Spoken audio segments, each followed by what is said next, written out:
I never thought I'd be the one to catch my best friend and his wife in the biggest lie of their lives. Part 1, The Suspicion. I've known Brian since we were kids. We grew up on the same block, went to the same schools, and even got our first jobs together. If there's one person I trusted without a doubt, it was him. We shared everything, well, almost everything. Brian and Amanda had been together for 8 years, married for 5.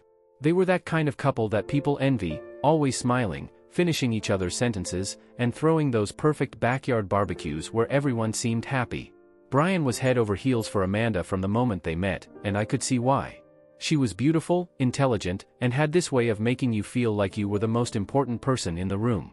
They seemed like they had it all figured out. For the longest time, I believed their relationship was rock solid.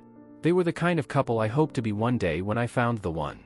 But then things started to feel off, and it wasn't just the usual growing pains of a marriage. No, this was something different, and it gnawed at me for months before I realized what was really happening. It all started about a year ago, during one of our regular hangouts. Every Thursday, a few of us would gather at Brian's place, watch the game, drink a couple of beers, and catch up. Usually, Amanda would pop in to say hi before retreating to another room to give us some space. But lately, she seemed more distant, absent even. At first, I thought it was just the natural progression of a long-term relationship, maybe they were just busy, or maybe Amanda had things on her mind. But then I noticed something I couldn't quite shake. One night, we were sitting around the table, and Brian kept checking his phone. Now, normally that wouldn't have been a big deal, but it was the way he did it. Quick glances, hiding the screen, looking nervous every time it buzzed. I asked him if everything was okay, and he brushed it off, saying it was work stuff. But I knew Brian, and I could tell when something was bothering him. Over the next few weeks, I started seeing more subtle changes in his behavior.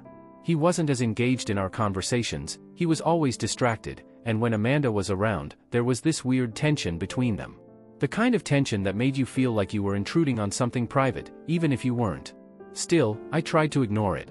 I didn't want to jump to conclusions. Then came the weekend trip to the lake house. A group of us, including Brian and Amanda, decided to rent a cabin for a few days to relax and get away from the city. The plan was to fish, grill, and enjoy some downtime. Amanda had originally said she couldn't make it because of work, but at the last minute, she showed up. Something about her arrival seemed forced, almost like she wasn't sure if she wanted to be there. But again, I pushed the thought aside. Maybe I was overthinking things. The trip started off fine, everyone was in a good mood, and we spent the first day just unwinding by the water. But that night, something strange happened. We were all sitting around the fire, telling stories and laughing, when Brian excused himself to take a phone call. Amanda watched him leave, and the moment he was out of sight, her whole demeanor changed. She wasn't the carefree, fun-loving Amanda I knew, she was anxious, fidgeting with her phone, glancing toward the woods where Brian had disappeared. I couldn't help but wonder who Brian was talking to, and why Amanda seemed so on edge. It wasn't like them to act this way around each other, and it put me on high alert. My mind started racing, thinking of all the possibilities. Was Brian hiding something? Was Amanda? It wasn't until later that night, when everyone else had gone to bed, that I stumbled upon the first real clue. I had gone outside to grab something from my car when I heard hushed voices coming from around the side of the cabin. Curious, I walked toward the sound, and what I saw made my stomach drop. There, standing in the shadows, was Amanda, her phone pressed to her ear, whispering frantically to someone on the other end. I couldn't make out everything she was saying, but I caught enough. "He can't find out, and I'll handle it." Those words sent chills down my spine. Handle what? And who couldn't find out? I backed away before she could notice me and went back inside, my mind racing. Something was definitely going on, and I had a sinking feeling that it involved Brian. But I couldn't confront him, not yet. I needed to know more, to understand what was happening before I blew up my friendship or accused Amanda of something I couldn't prove. I spent the rest of the night lying awake in bed, trying to piece it all together.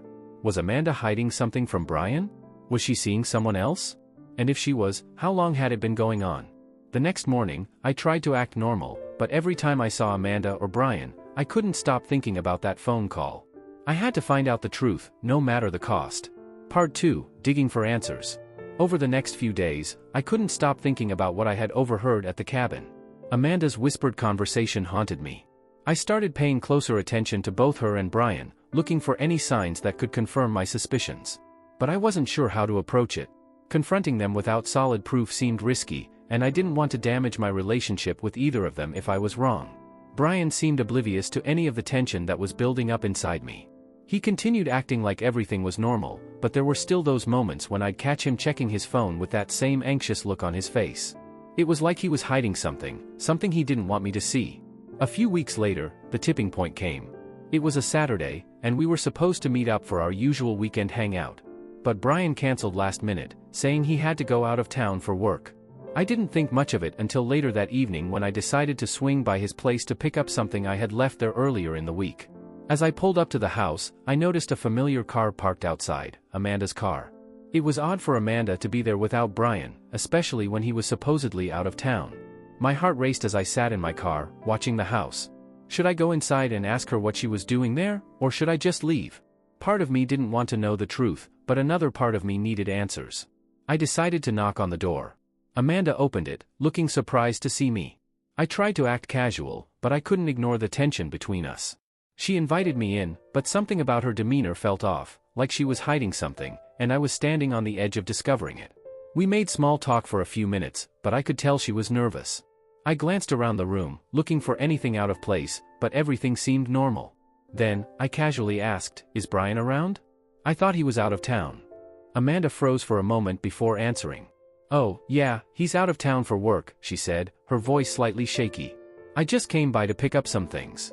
Something wasn't right. Why would she be here alone, late at night, if Brian wasn't around? My suspicions deepened, but I didn't push further. I left shortly after, but the feeling of unease followed me home. That night, I couldn't stop thinking about it. I needed to know what was going on between Brian and Amanda. The only way to get answers was to dig deeper, even if it meant crossing a line I wasn't comfortable with.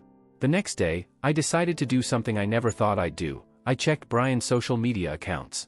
We had always been open with each other, so I knew his passwords. I justified it by telling myself that I needed to protect him from whatever was going on. I wasn't looking to invade his privacy, I just wanted to find some answers. As I scrolled through his messages, I found nothing out of the ordinary.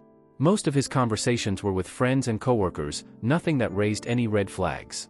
But then I noticed a string of messages from someone whose name I didn't recognize, an Emily. The conversation between Brian and Emily seemed casual at first, but as I read further, it became clear that their relationship was more than just friendly. The messages were flirty, and there were several mentions of secret meetups. My heart sank as I realized what I was looking at. Brian wasn't just hiding something from Amanda, he was hiding something from all of us. Part 3, The Confrontation.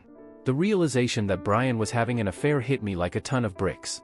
I had been so focused on Amanda and her suspicious behavior that I hadn't even considered the possibility that Brian might be involved with someone else. But now it all made sense, the phone calls, the secretive behavior, the tension between them. Brian was cheating, and Amanda had probably found out. I spent the next few days trying to figure out what to do. Should I confront Brian directly? Should I tell Amanda? I didn't want to destroy their marriage, but at the same time, I couldn't just stand by and do nothing. I was torn between my loyalty to Brian and my sense of right and wrong. In the end, I decided to confront Brian. We met up for drinks after work, and I could barely contain my nerves as we sat at the bar, making small talk. I waited for the right moment, and then I dropped the bomb. "Brian, is there something you need to tell me?" I asked, my voice calm but firm. He looked at me, confused. "What do you mean?" I took a deep breath. "I know about Emily." His face went pale, and for a moment, he didn't say anything. Then he sighed and looked down at his drink.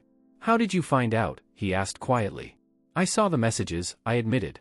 "I wasn't snooping, I needed to know what was going on." Brian nodded, still avoiding my gaze. "It's not what you think," he said after a long pause. "Emily and it's complicated." "Complicated?" I repeated, anger rising in my chest. "You're cheating on Amanda, Brian. How is that complicated?" He finally looked up at me, his expression a mix of guilt and frustration. "Things haven't been right between Amanda and me for a long time," he said. "We've been growing apart, and I didn't know how to fix it. Emily, she just kind of happened." Part 4, The Aftermath.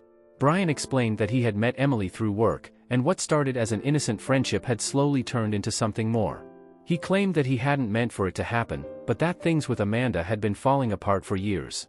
He said he felt trapped in his marriage, and Emily was an escape, a way to feel alive again. I listened, torn between empathy for my friend and anger at his betrayal. I knew marriage was hard, but cheating wasn't the answer. I told Brian as much, and he nodded, acknowledging that he had made a mistake.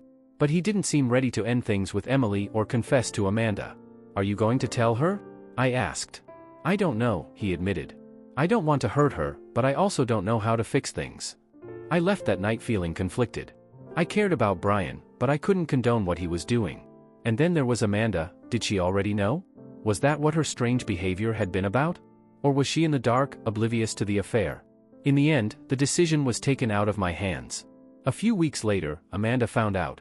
I don't know how, but one day she confronted Brian, and their marriage imploded.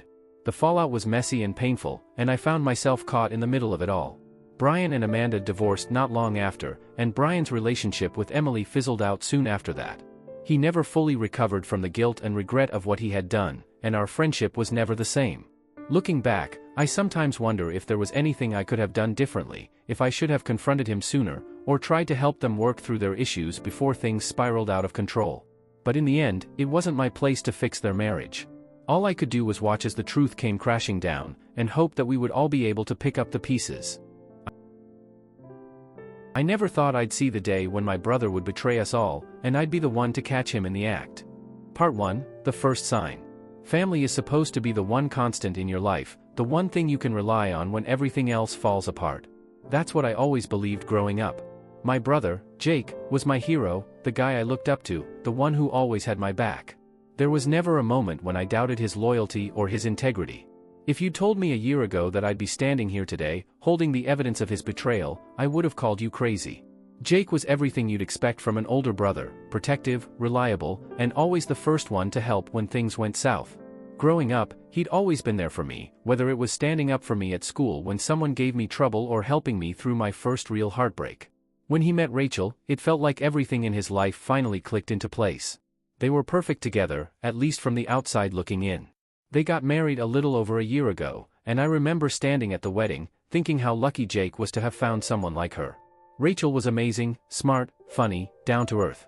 She and I got along well too, and she fit right into our family dynamic. It wasn't one of those awkward situations where you feel like you're losing your brother to someone new. No, Rachel was like an addition to the family, a sister I never had. Jake seemed happier than I'd ever seen him, and for a while, I thought everything was perfect in his world. But that was the thing. People can hide things well, even from those closest to them. It started small. Jake would cancel plans at the last minute, something he never used to do. He used to be the type who would never bail on you unless there was a real emergency. But now, he'd call me with weak excuses, saying he had a work thing or Rachel wasn't feeling well. At first, I didn't think much of it. Life happens. People get busy, especially when you're newly married and juggling work. I figured he just had more on his plate. Then there were the times he'd show up at family gatherings alone, which was odd. Rachel and Jake were inseparable. They did everything together, and she loved spending time with our family. But when I'd ask about her, Jake would brush it off. "She's working late," or "she's got plans with her friends," he'd say. Again, nothing too alarming at first. But these work trips and plans with friends started happening more frequently, and Rachel seemed oblivious whenever I'd casually mention them. One time, she even laughed when I told her Jake had said she was on a work trip. "Work trip? No, I haven't traveled for work in months," she said, clearly puzzled. That's when the doubts started creeping in. I started noticing how Jake would avoid eye contact when I asked him about Rachel or how he'd deflect certain questions. It was subtle, but once you start seeing cracks, it's hard not to notice every little detail. One evening, we were at a family barbecue, and Jake was particularly quiet. He spent most of the time on his phone, texting. I glanced over at his screen a couple of times, just out of curiosity, but I couldn't make out who he was messaging. It wasn't Rachel, though, I could tell by the tone. Something was off. Part 2, A Silent Betrayal. A few weeks passed, and my suspicions only grew. I didn't want to confront him without more proof, but my gut told me something was wrong. Jake was acting distant, not just with me but with our parents too. Mom noticed it first. She called me one night and asked if I thought something was going on between Jake and Rachel. Apparently, she had invited them over for dinner multiple times, and Jake kept making excuses for why they couldn't come. "Rachel's not feeling well," or "I've got to work late," he'd say. But Mom could tell something wasn't right. I didn't know what to tell her. I didn't want to lie, but I didn't have solid evidence either. All I had were a few strange moments, a gut feeling, and some inconsistencies in Jake's stories. That wasn't enough to accuse him of anything. So, I told her not to worry, that Jake was probably just stressed with work. She seemed to accept that answer, but I could hear the doubt in her voice. Around this time, I started paying closer attention to Jake's social media. He wasn't posting as much, which was unusual for him. Jake loved sharing photos of his hikes, his weekend getaways with Rachel, and the occasional night out with friends. But lately, his accounts had been unusually quiet. Even more odd was that Rachel's posts still showed the two of them together, but they felt forced. She'd post a photo of them at a restaurant, but Jake's smile never reached his eyes. It was subtle, but once you started noticing, it was hard to unsee. I started paying closer attention, even going so far as to check in with a couple of his closest friends. One night, while having drinks with our mutual friend, Matt, I casually mentioned Jake's behavior. Matt's expression immediately changed, going from relaxed to awkward in a matter of seconds. He shrugged, trying to play it off, but I could tell something was bothering him. When I pressed a little, he shifted in his chair and avoided eye contact. "Look, I don't want to get involved," he muttered. "It's none of my business." "That bad, huh?" I said, trying to keep the conversation light, though my stomach was sinking. Matt just sighed and looked at me. "I'm not saying anything, okay? Jake's not been himself lately, that's all I'm gonna say." That was the confirmation I needed. Something was definitely wrong, and it wasn't just my imagination. But what could I do? Confronting Jake without solid evidence felt like crossing a line, but at the same time, I couldn't shake the feeling that I was watching him spiral into something darker. Part 3, The Discovery. A month passed, and my patience was wearing thin. I was on edge all the time, wondering when or if I should confront Jake. But the decision was made for me when I accidentally stumbled across something I wish I hadn't seen. It was a Saturday afternoon. Jake had asked me to come by his place to help him with some yard work. Rachel was out of town visiting her parents, so it was just the two of us. After a couple of hours of working outside, Jake went inside to grab us some drinks, leaving his phone on the patio table. I knew it was wrong, but curiosity got the best of me. I reached for his phone, my heart pounding in my chest. There was a text message notification from a number I didn't recognize. The message read, "I miss you, when can I see you again?" I stared at the screen, frozen. My worst fears were confirmed. Before I could put the phone down, Jake came back outside. His face went pale when he saw me holding it. "What the hell are you doing?" he snapped, grabbing the phone from my hand. "I could ask you the same thing," I shot back. "Who is she?" Jake's jaw clenched, and for a moment, I thought he might try to deny it. But then he sighed, running a hand through his hair. "It's not what you think," he muttered, looking away. "Not what I think?" I echoed, incredulous. "Jake, I saw the message. You're cheating on Rachel, aren't you?" He didn't answer. The silence was deafening. I felt a wave of anger and disappointment wash over me. How could he do this? To Rachel, to himself, to all of us? "Does she know?" I asked, my voice barely above a whisper. Jake shook his head. "No. And she can't find out, okay? I need time to figure this out." "Figure what out?" I snapped. "You're having an affair, Jake. This isn't something you can just figure out, . He looked at me, his eyes filled with a mix of guilt and desperation. "I know I messed up, okay? I know. But it's not that simple." "Not that simple?" I repeated, my voice rising. "You're cheating on your wife, Jake. How is that not simple?" He didn't respond. Instead, he just sat down on the edge of the patio, his head in his hands. I stood there, seething, not knowing what to do or say. Part of me wanted to scream at him, to make him see how badly he was screwing up. But another part of me just felt sad, for him, for Rachel, for the mess he'd made of his life. Part 4, The Fallout. Over the next few weeks, things got worse. Jake became more distant, and it was clear that he was struggling to keep his secret hidden. Rachel, bless her heart, was still in the dark, and every time I saw her, it felt like I was lying to her just by being in the same room. I couldn't keep it up, and the guilt was eating me alive. Finally, it all came crashing down. Rachel found out. She saw the messages on Jake's phone, just like I had, and it shattered her.